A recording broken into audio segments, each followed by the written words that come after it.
This is Mike Consol with Institutional Real Estate Incorporated. We are on day 3 of our VIP Conference 2025 edition. Our keynote speaker today is Diana Kander, and she's going to be going up on stage in a couple of hours. And the title of your talk, Diana, is what? Unleash the Innovator Within. The Innovator Within. And you are a creativity consultant as well. You're a best-selling author. You're a consultant, creativity coach, and expert. And one of the things that really rose to mind when I started thinking about having this conversation with you is how businesses talk about productivity all the time. They don't talk about creativity a whole lot. It's productivity. What is the nexus between creativity and productivity? Would you say that they're synonymous, or does one feed the other? How does that work? I think a lot of times we work really hard at things that don't really matter. And so you can be very productive and working on things that are non-value creating in your enterprise. And to me, creativity is how do we take a step back and make sure not that we're working hard, but that we're working on the right things that matter. Mm-hmm. So your belief is that creativity, I think most people think, look, you're either born creative or you're not born creative, you're right brain, left brain. I don't even know if biologically that holds up. But your belief is creativity is actually something we can learn, just like you can learn to paint. Absolutely. Talk a little bit about that. If we can learn how to be creative, what are some of the principles for actually boosting our creativity? It's a skill set, just like any skill set. Like you can learn how to sing. And a lot of people think they're born in a certain way and they just kind of lock themselves into a box. And that's the whole thing about creativity. It busts you out of the framework and the in-the-box thinking that you're so used to. So I would say the number one skill set is to get input from outside your job and your industry. You will come up with big ideas when you spur those ideas with the ideas of others. So making time in the middle of your morning to get input from sources that inspire you to think bigger. Mm-hmm. You know, I believe that you are very big on curiosity. Yeah. Most people don't ask many questions, I've noticed. Most people, they'll say things or they'll be very quiet. They don't ask a lot of questions. I would think that questioning things is part of the curiosity process. But talk about curiosity and its importance to creativity and innovation. Well, all growth, if you think about it, starts with curiosity. It doesn't start with doing more of what we've been doing. If you want to unlock exponential growth, then you have to take time at the beginning to be curious about what's possible and reimagine how we do our work. And so to me, curiosity is the central ingredient in achieving growth and higher valuations for projects and just doing business in a different way than we've done it before. And this is the era of reinvention at a record pace. You know, major industries are being hit every day with disturbing news, and we have to be not frozen in fear about what's going on around us, but proactive about disrupting ourselves before somebody else does.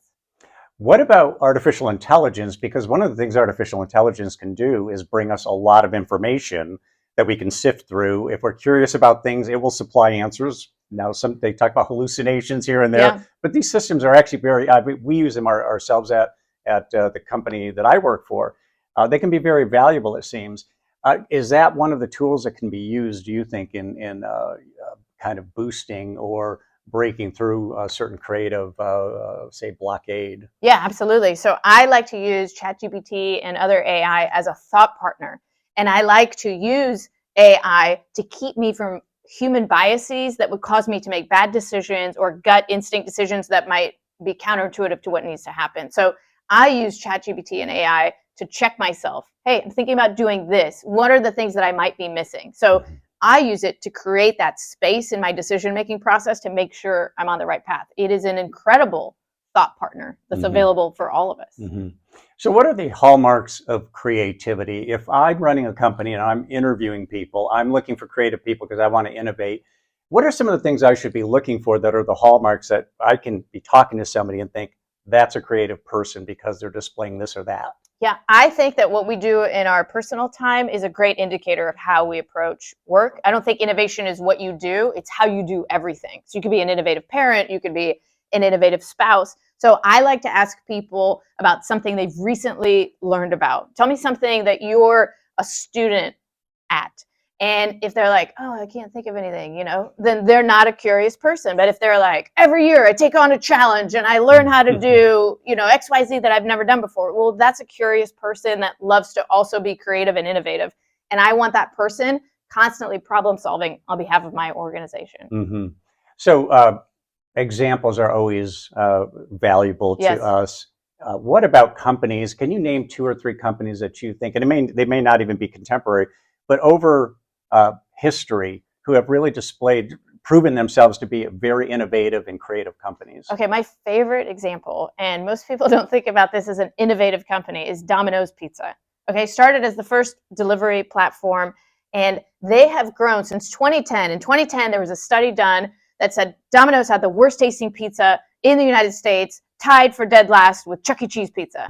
And from that year, 2010, they put out commercials. I don't know if you remember them. They said, we have terrible pizza, but we're working on it. And they did. They changed the recipe, and people were like, whoa, that's much better. But Domino's didn't stop there. Their leadership said, our customers have all kinds of issues with our product. Let us to continue to explore the pain points that customers have with our business and innovate on those. So now they were the inventors of the pizza tracker, the one that tells you where your pizza is, which is the same as the Amazon tracker, and everybody has a tracker now. Started with Domino's. They are the inventors of the open restaurant concept, where you can see people preparing your food. You can order a pizza by texting a pizza emoji. You can order one in your car on your watch. You can order one in the middle of a beach. So they are a technology company that happen to sell pizza. But what I love about that story and the growth of their stock price is that they're not inventing anything new. They're just reinventing the way that they solve their customers' problems with a core product. Like, they're not selling credit card, new credit card financial services.